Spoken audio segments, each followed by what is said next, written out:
စီးပွားရေးလုပ်ပြီးတော့မကြော်ညာခြင်းဟာ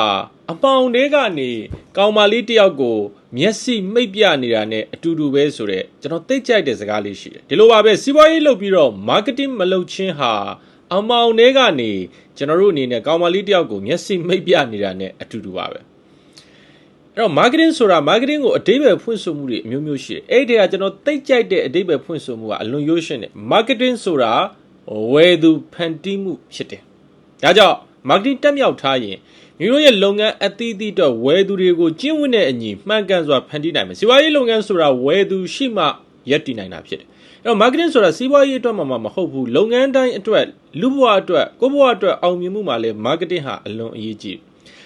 အဲ့တော့ marketing ကောင်းမှုလို့ဘယ် professional ပဲလုပ်လို့ marketing ကောင်းမှအောင်မြင်မှာဖြစ်တယ်ဘာဖြစ်လို့လဲဥပမာကျွန်တော်တို့ရဲ့ idea ဘလောက်ကောင်းကျွန်တော်တို့ရဲ့ idea ကိုလူတွေကိုရောင်းနိုင်မှကျွန်တော်တို့အောင်မြင်မှာဖြစ်တယ်အဲ့ဒါလေးကိုသတိချက်ဖို့လိုအပ်တာဖြစ်တယ်ပြီးတော့ကျွန်တော်ခဏပြောတယ်နယ်ပယ်တီးတီးမှာထိတ်တန်းရောက်အောင်မြင်နေတဲ့သူတွေကိုကြည့်ကြည့်လိုက်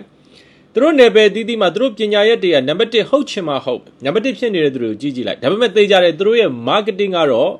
နံပါတ်1ပဲဆိုတော့လူချင်းတို့အနေနဲ့ဘဝမှာအောင်မြင်ခြင်းအောင်မြင်မှုပညာကိုသင်ရ